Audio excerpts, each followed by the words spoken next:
궁금하더라고요.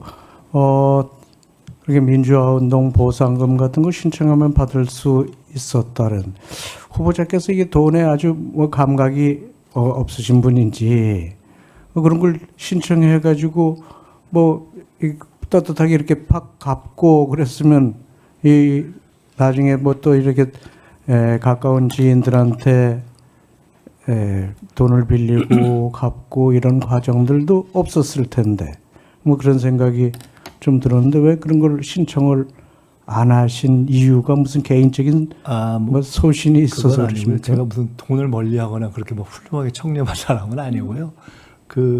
만약 그때 지난번에 중가산 증여세를 해결하는 과정이 너무 혹독하게 힘들었기 때문에 만약 그때 그것을 할 것을 생각을 했었다면 혹 제가 해볼까 하는 생각을 했을지도 모르겠습니다. 근데 이미 그 부분은 제가 그 신청 시기를 넘겼고 또 신청 안 하려고 마음을 먹었었고 그 이유는 그때 저희 어머님하고도 상의를 했는데 제가 이미 젊어서 국회의원을 했기 때문에 국회의원을 한 사람으로서 명예로 족하지 않는가. 제가 조금 더 민주화운동을 하고 최소한 정치나 국회의원 정도를 하는 것까지 못 갈 굉장히 많은 분들이 계셔서 그렇게 경제생활을 하는데 어려운 분들에게 우선 가는 것이 맞고 저희가 신청하는 건 조금 안 맞지 않는가. 뭐 그 정도 생각을 했던 것이다. 이렇게 이해해 주시면 될 것 같습니다. 네, 알겠습니다. 다음은 존경하는 김희정 의원님 질의해 주시기 바랍니다. 네, 김희정입니다. 어제 주시기로 한 자료도 도착을 안 하고 있습니다. 출입국 기록이나 성적표 주겠다고 했습니다만 아직 오지 않고요. 그래서 어제도 제가 질의를 할 때 공적인 자료는 아니지만 후보님께서 직접 작성한 자료를 해서도 오류가 있는 것을 지적을 한 바가 있습니다. 그런데 어제 오늘에 이어서 역시 당신께서 직접 내셨던 자료에 대해서도 부인을 하기 때문에 다시 한번 질문하고 확인드리고자 합니다. 고맙습니다. 살고 있는 주소에 대해서 주민등록 등초본이 제출이 되어 있습니다. 지속적으로 제가 왜 본인의 주소지가 강신성시 소유의 오피스텔로 되어 있냐라고 질문을 했고 여기에 살지 않았으면 실제 살았던 주소를 알려달라고 했는데 아직까지 답이 없습니다. 그리고 말씀을 드리자면 답변하시던 과정 중에 해외에 있을 때 우편물을 받기 위해서 그 주소로 옮기겠다라고 했는데 오히려 미국에 나가 있을 동안에는 김민석 후보의 어머님 집 주소로 되어 있다가 가족들이 한국에 오는 시기가 되어서야 오히려 강신성시 소유의 주소로 바뀌는 것을 확인을 했습니다. 뒤에 한번 넘겨봐 주십시오. 예, 이렇게 본인이 제출한 자료에 따라서 앞서 도표를 그렸다는 말씀을 드립니다. 아울러서 이때 한국에 도착돼 있다는 거는 최고위원 회의에서의 김민석 후보 발언도 얘기를 했지만 예, 그래서 제가 묻고 싶은 거예요. 그 당시 실제로 어디 살았는지. 근데 그 전 부인도 인터뷰를 하셔서 한국에 있었던 시기랑 미국에 있었던 시기를 얘기를 하더라고요. 다음 화면 보여주세요. 언론에 이거는 후보님 본인이 있었던 겁니다. 제가 강신성시 소유 오피스텔에 주소 옮겼을 때는 해외에 있다고 자꾸 주장을 하셔서 그때 언론을 찾아봤더니 앞으로 돌려주세요. 저랑 속도를 좀 맞춰주세요. 시트. 예. 그래서 여기 보면 후보님이 한국에 명확하게 있었던 시기와 강신성 씨에게 주소를 뒀던 시기가 일치하고 있습니다. 쭉쭉 넘기시면 됩니다. 쭉쭉 넘기시면 되고요. 마찬가지로 역시 가족분도 이렇게 있습니다. 그러면 넘겨주세요. 예, 서울에 있다라는 거 나왔습니다. 이런 식으로 주소지에 대해서 그래서 묻고 싶습니다. 그러면 주소만 저기에 두고 있고 그랬다면 도대체 어디에 살고 있었고 왜 실제 거주지 주소를 제시하지 않는지를 말씀해 주세요. 어디에 살았던 겁니까? 왜냐하면 저희가 지금 주소 불명지였던 사람에 대해서 인사청문을 하고 있는 겁니까? 그래서 질문 계속 드리겠습니다. 공적 문서에 대한 신빙성이나 사적 문서를 대하는 이 문서에 대한 태도를 여러 군데서 발견할 수 있었어요. 제가 이제 비행기 편 말씀드렸고 주소지 말씀드렸고 이번에 금전 소비 대차 계약서도 마찬가지입니다. 저기를 보면 명확하게 강신성 씨하고 돈 빌렸을 때도 23년에 이렇게 반환하겠다라고 되어 있고요. 그리고 원금과 이자는 각각 어떻게 반환하기로 되어 있고 그 날짜에 맞지 않을 경우에는 만료 1개월 전까지 상호 합의하여 상환 조건과 방법 등에 대해서 변경 약정할 수 있다 되어 있습니다. 변호사 자격증 가지고 계시기 때문에 재계약을 맺는 거라든지 이 갱신하는 절차에 대해서 잘 알고 있을 거라고 생각합니다. 그런데 양쪽이 다 깡그리 이걸 무시를 했어요. 돈을 줘야 되는 쪽도 받아야 되는 쪽도. 그리고 후보로 임명되자 이제 그거를 한꺼번에 갚았단 말이에요. 갑자기. 그래서 사실상 이 금전 소비 대차 계약서도 실제로 지킬 의향이 없는 그냥 종이 쪼가리로 생각하고 문서를 대하지 않았나라는 생각입니다. 다음 세 번째 문서 보겠습니다. 한강빌라 전세 계약서입니다. 이 부분 관련해서도 실제 전세가 있었는지, 정말 돈의 흐름이 있었는지, 통장 내역이든 전세금이 정말 오고 간 거에 대해서 얘기를 해달라고 했는데 개인정보 동의하지 않고 금융실명제 뭐 이렇게 하면서 제출 안 했어요. 그런데 그 사적으로 계약을 했기 때문에 증명해 줄 사람이 없다라고 얘기를 했더니 이렇게 전세 계약서를 제출을 했는데, 이 전세 계약서는 전세를 맺었다고 주장하는 모친가 그리고 장모님 이름만 나와 있을 뿐이지 이거를 공인하는 공인중개사들의 이름 주소 사인이 없어요. 그러면서 많은 데서 했다고 그래요. 그런데 실제로 지금 후보님이 살고 있는 아파트 들어갈 때 계약서 한번 보시겠습니다. 화면 넘겨주세요. 거기에는 똑같이 아는 데서 부동산 했지만 저렇게 어느 부동산에서 했는지 이름이 적혀 있습니다.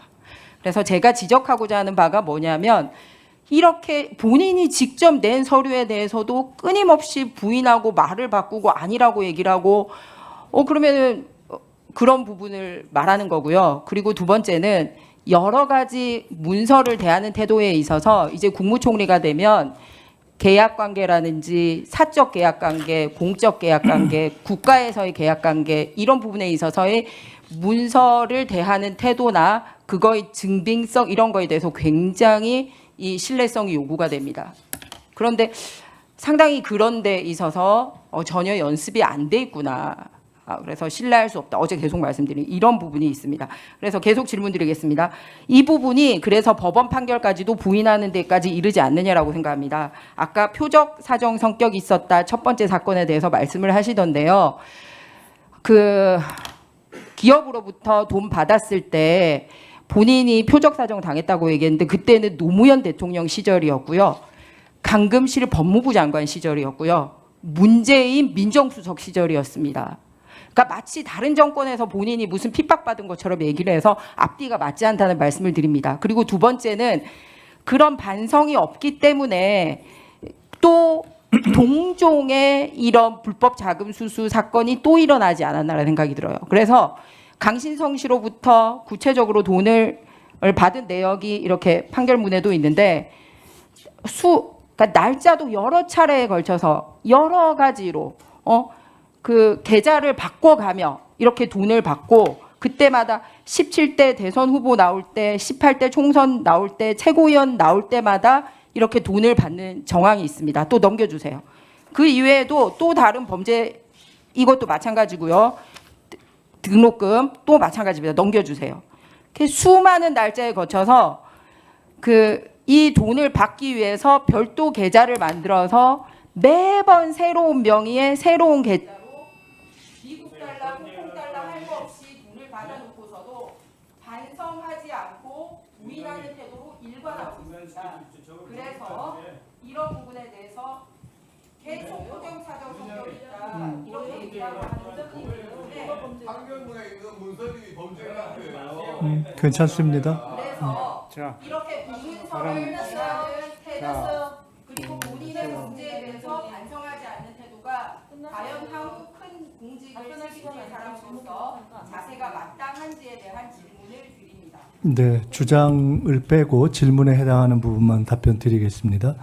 첫 번째로 자료 제출 말씀드린 부분에 대한 중에 우선 출입국 관리에 대한 부분은 법무부에 제가 이미 중국 관련 출입국 관련한 부분에 대해서는 동의 의사를 전달했기 때문에 전달이 늦어지고 있는 것은 저의 책임이 아닌 법무부에서 출입국 관리소에서 확인하실 일이다 이렇게 생각합니다.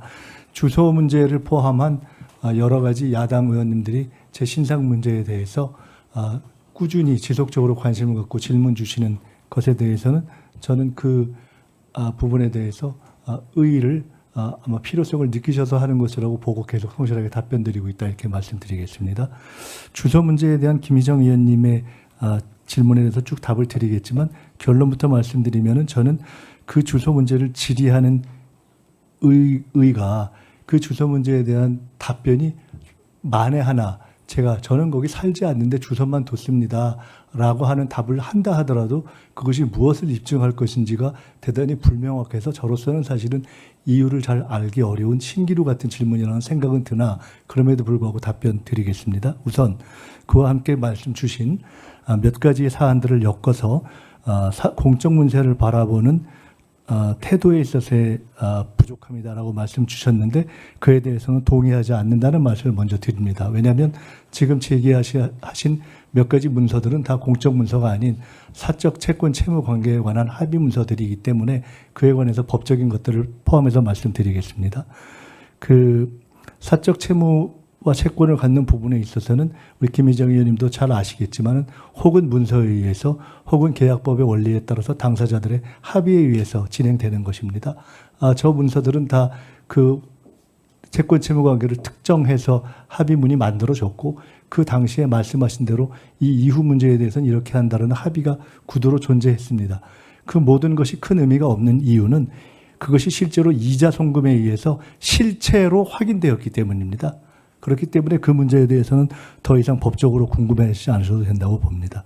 전세금 문제에 대해서도 아까 이것이 실제로 오갔는지 궁금하다라는 질문과 함께 그것을 작성하는 데 있어서 통상의 다른 계약 중재자의 이름이 명료하게 들어가 있지 않다라는 말씀 주셨는데 두 가지. 첫째는 전세금 계약이 그 이전에 저도 알게 됐습니다만은 어떤 업체, 그 다음에 제 아내, 그 다음에 장모님으로 넘어가는 과정에서 실제로 저희 어머님에 의해서 이루어졌던 인테리어 비용과 당시 시가를 반영하는 것 외에는 실거주자들이 그대로 실거주하면서 그 액수가 왔다 갔다 하지 않았으면은 있을 수 없는 일이고 제가 거기 사는 것이 아니기 때문에 그로 인해서 어떠한 이익도 제가 취할 수 없는 것이 명료한 실체적 그 거주의 전환 관계가 이루어져 있는 것입니다. 그렇기 때문에 그에 대해서 굳이 문제 삼을 이유가 별로 없고 그 계약을 중재했던 사람이 지인이었기 때문에 더구나 당사자들 채권 채무 관계가 모녀의 관계였기 때문에 아마 조금 더 엄격하게 안 쓰고도 향후 이해했을 수 있다 이렇게 생각이 됩니다. 그래서 그렇기 때문에 제 지금 드린 설명에 비추어 본다면 제가 동일한 저 문서에 대해서 말을 바꾸거나 아니라고 부인한 바가 전혀 없다. 서류에 대한 공적 제 태도에 대해서 문제 삼으실 이유는 저는 동의하기가 어렵다. 전혀 그렇게 보이지 않는다. 그런 문제에 대해서는 오히려 의원님께서 지금까지 윤석열 정권에서 이루어졌던 여러 가지 공적 문서에 대해서 보다 더 엄격한 공정성을 가지고 다루었던 어떤 사례를 갖고 말씀해 주신다면 저로서는 이해가 되겠다 이렇게 말씀드립니다. 끝으로 법원 판결문과 관련해서 말씀드린다면 저러한 법원 판결이 있음에도에 대해서 제가 표적 사정을 제기한 것에 대해서 당시 노무현 대통령 강금실 장관 때의 시기가 아니었느냐 이렇게 질문을 주셨는데 그것은 이재명 대통령 하에서도 현재 검찰에서 그 프로 고발로에 의해서 제기가 되면 다음 날 그것이 배당되는 그리고 그것도 국무총리 후보자에게만 배당되고 동일한 사건이 다른 경우에 야당 의원에게 고발이 되면은 전혀 진단이 안 나가는 그러한 현실이 현실인 것입니다. 그리고 과거에 노무현 대통령은 대통령 직위를 가지고 있으면서도 검사와의 대화에서 모욕을 당하셨습니다. 그렇기 때문에 그런 문제에 대해서 어떤 대통령 하에 있을 때에는 검사들이 당연히 표적 사정이라든가 나쁜 짓을 안 한다라고 전제해서 질문 주시는 것은 너무나 대한민국 현실에 대한 조금 낭만적인 이해가 아닌가 이렇게 생각이 들고 강신성 씨에 대해서도 다시 한번 말씀드리지만 강신성 씨는 지금 제가 말씀드렸던 그러한 것을 당시 특가법으로 증인으로 서려고 할 때 몰아붙이려는 증언 압박 때문에 증언을 못했던 일이 있습니다. 바로 그러한 것들을 필요하다면 나와서 증언하려는 의사가 있었음을 제가 알고 있습니다. 이상입니다.